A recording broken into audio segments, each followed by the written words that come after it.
Raila Odinga, to be found within the premises and brought forward.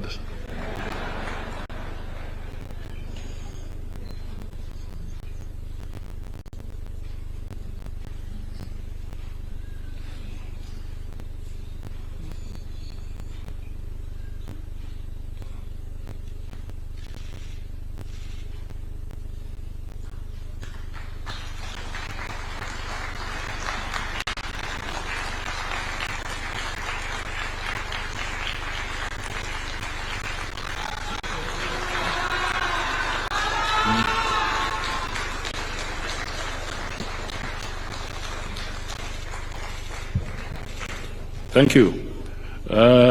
Ladies and gentlemen, I was being advised by His Excellency President Ruto that there is a Baba, a title that seems to go to His Excellency Olusegun Obasanjo, and then there is Baba. So, Your Excellency Raila Amolo Odinga, the podium is yours. You can address us. Thank you.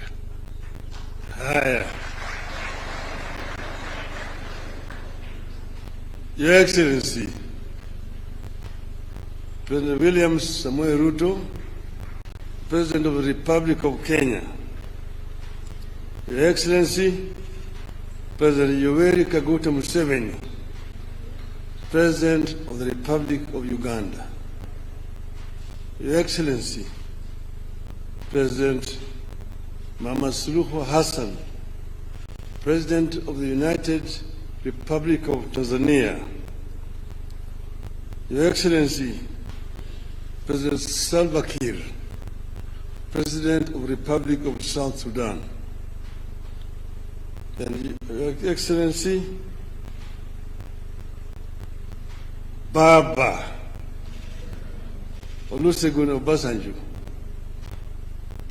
former President of the Republic of Nigeria. Then my brother, former President of the United Republic of Tanzania, Jakaya Mrisho Kikwete. My other brother from Burundi, General Gervas Ndikarukubuka, the Prime Minister of the Republic of Burundi, and Brother James Kabere, Minister of State for Foreign Affairs of the Republic of Rwanda. Distinguished diplomats, ladies and gentlemen, Hamjambo, good morning. I am so delighted to have opportunity to stand before you here this morning to see this distinguished audience here. I want to say that this is an occasion which the Lord has made, and let us be proud in it.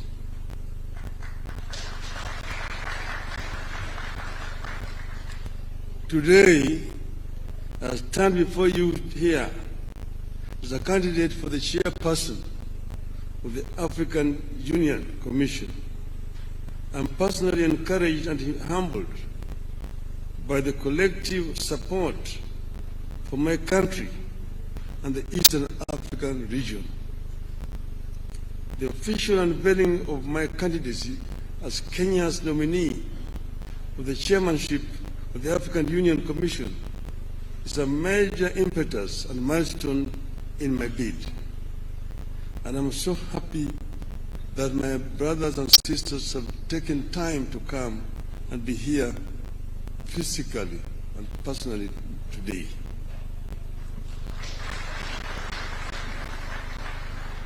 The history of Africa is replete of low and high moments.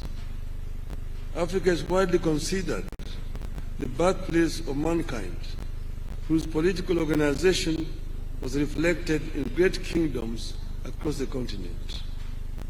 And as of today, the oldest species of humanoids has been discovered in this region. So in Ethiopia, in northern Kenya, in Odinga'S Gorge in Tanzania. So there's no doubt that this is the home of mankind. However, the continent has suffered slavery, colonialism, humiliation, repeated aggression, and internal violent conflicts. However, Excellencies, like the legendary Phoenix, Africa has risen from the ashes of these historical atrocities to make a full-blown arrival on the global stage. Consequently, you have heard slogans such as African Renaissance and Africa Rising. Nonetheless, I envisage an Africa where our visionary sloganeering will translate into strategic action for the transformation of our continent. Unfortunately, even as we rise, our continent still grapples with emerging challenges and vulnerabilities, including identity conflicts and wars, hunger, poverty, violent extremism, adverse climate change, acute unemployment among our youth, transboundary pandemics and infectious diseases such as mpox and other threats to human security and dignity.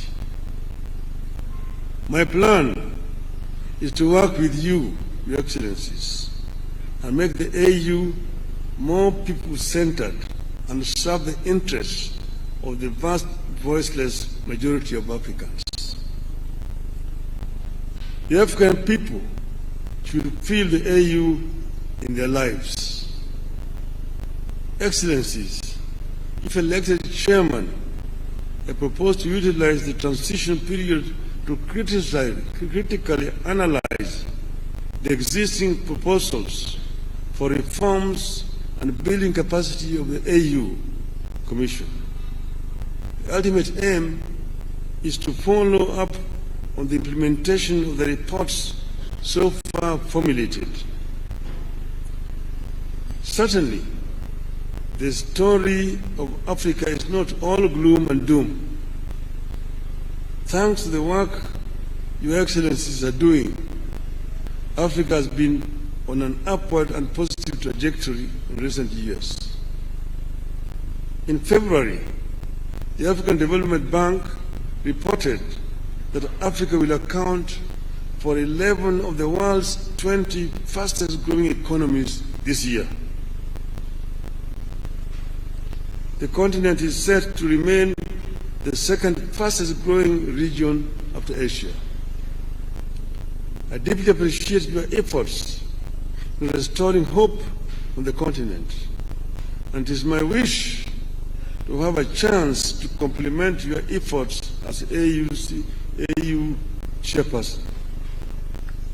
Excellencies, throughout my leadership and service to the public, I have noted the significance of defining strategic goals and appreciating the influence of political dynamics on the outcomes of these goals. So decision-making must be backed by a balance between policy and geopolitics. I plan to work with you, Your Excellencies, to integrate this continent. You are one people who unfortunately are trying too hard to separate from each other. I have traveled the length and breadth of this beautiful continent, and I have seen the faces of Africa's future. I was involved in peace negotiations in Burundi with Mwalimu Nyerere. I was involved as the mediator of the AU with the conflict in Côte d'Ivoire. I was involved in Mozambique. So I understand the continent. when I see the faces of our children, full of hope and energy, and unbound by the borders of yesterday. I dream of an Africa where those borders and colonial languages no longer divide us. We don't want to see Africans to be divided as Anglophones, Francophones, Lusophones. I want them to be Africaphones.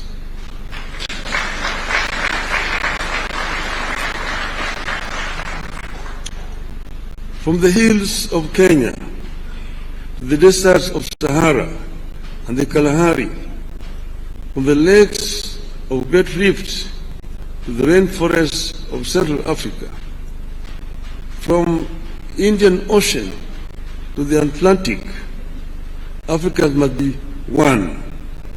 Its resilience and hope for a bright future transmitted to our young people.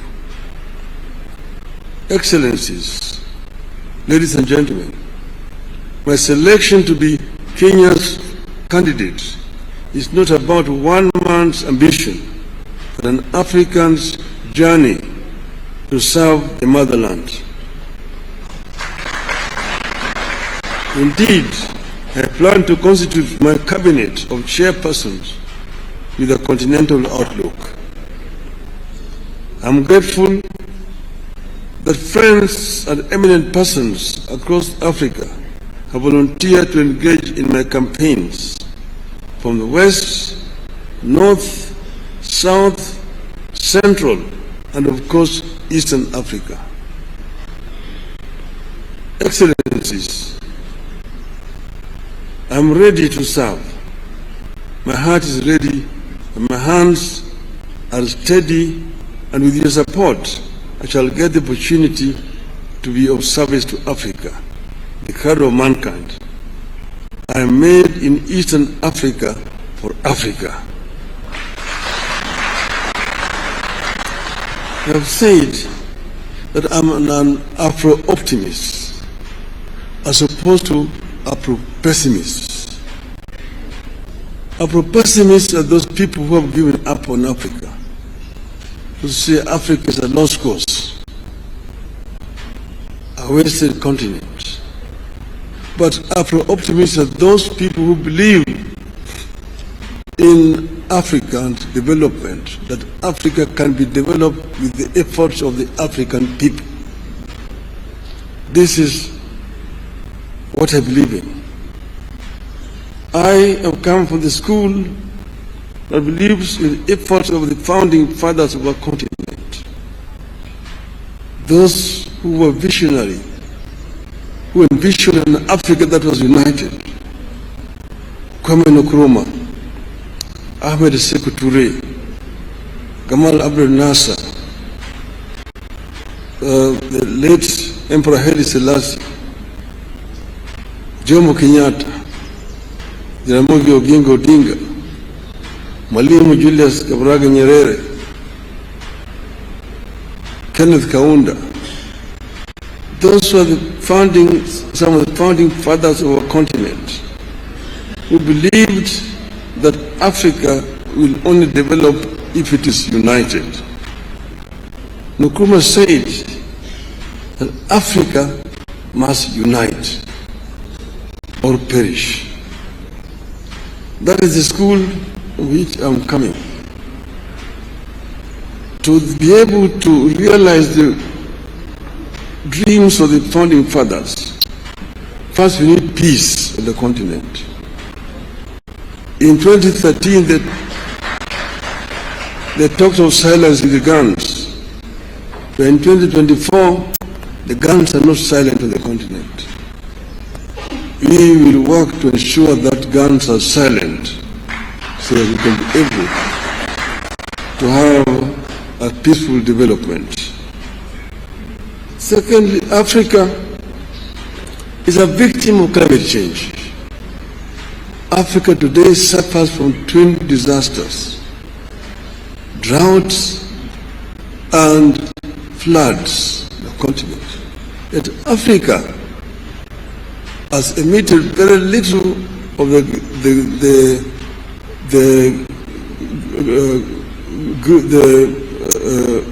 carbon that is polluting the world. So Africa needs to be compensated. But this will not come if Africa goes to negotiate as individual countries. If you go and talk as Kenya, as Uganda, Tanzania, Nigeria, Mozambique, Egypt, or Algeria, the rest, those major offenders will not listen to us.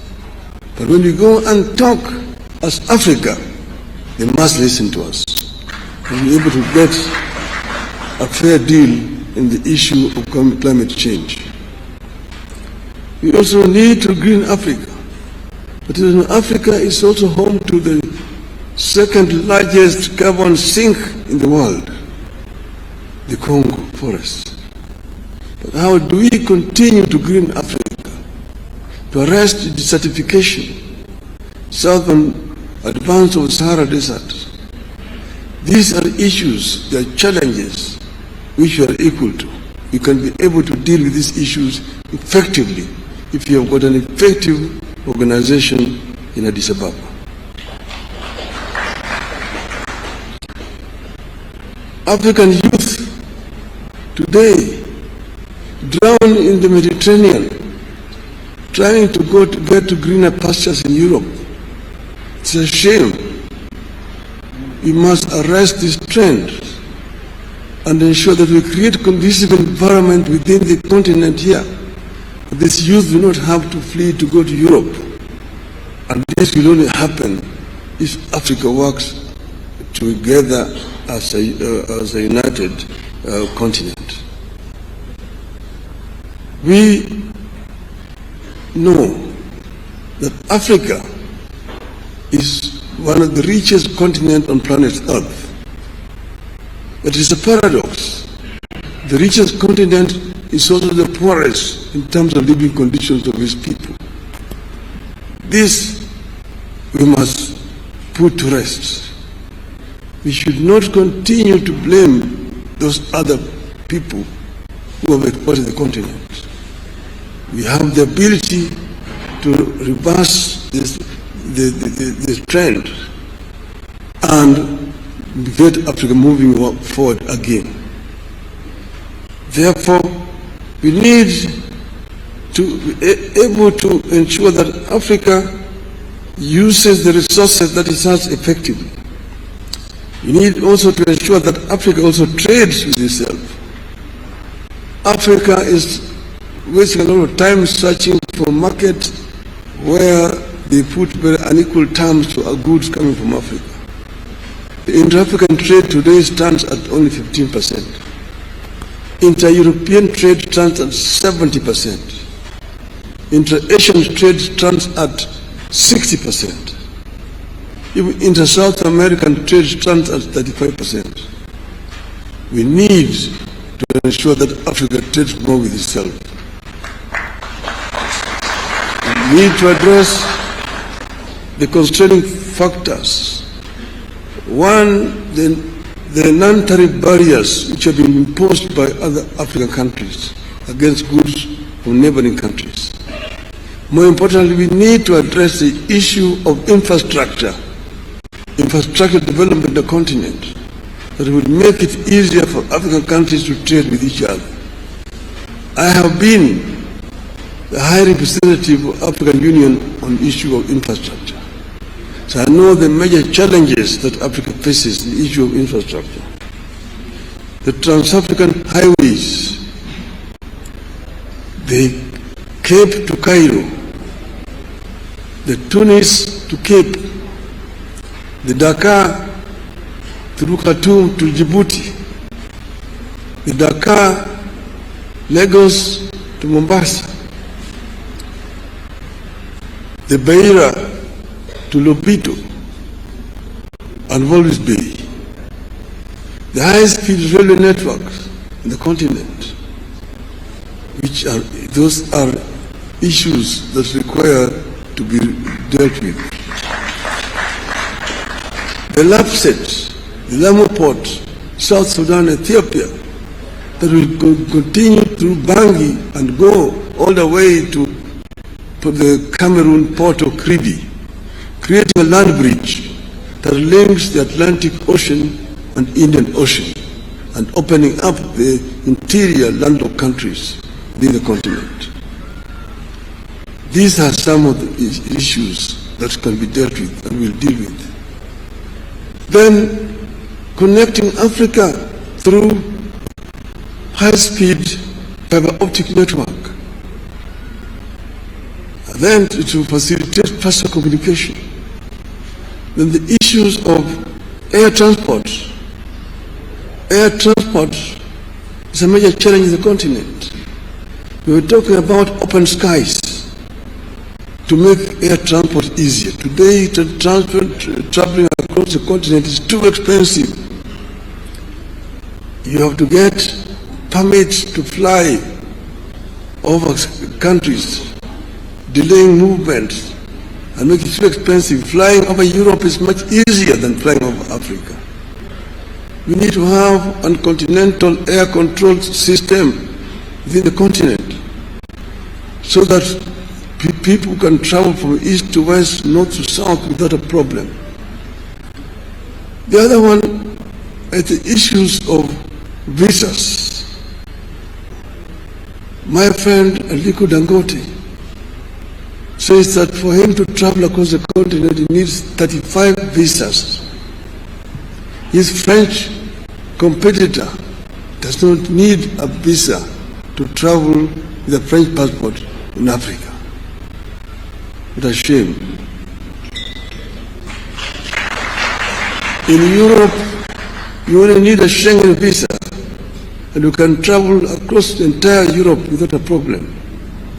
We will also ensure that we reach a stage where we can issue an EU visa and enable people to travel across the continent without much of a problem.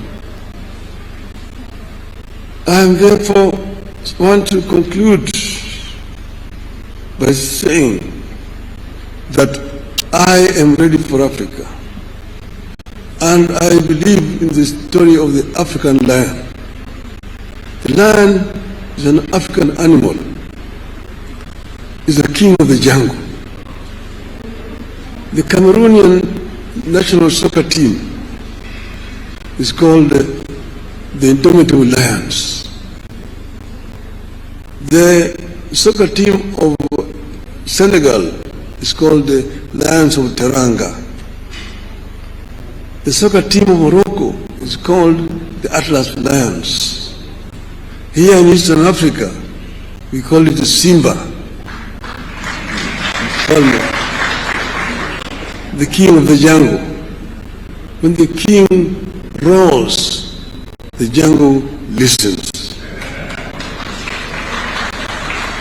So for a story of the African lion, the African lion is giving a message to the Asian tiger. Tiger is the Asian animal. And I want my Asian friends here not to take offense. The African lion is giving a message to the Asian tiger. That you Asian tiger, you've danced on the stage alone for far too long. It's your time to quit. The European bear retreated to the North Pole long time ago and is freezing there in the ice. The American panther is also on the retreat. But I'm here as the African lion.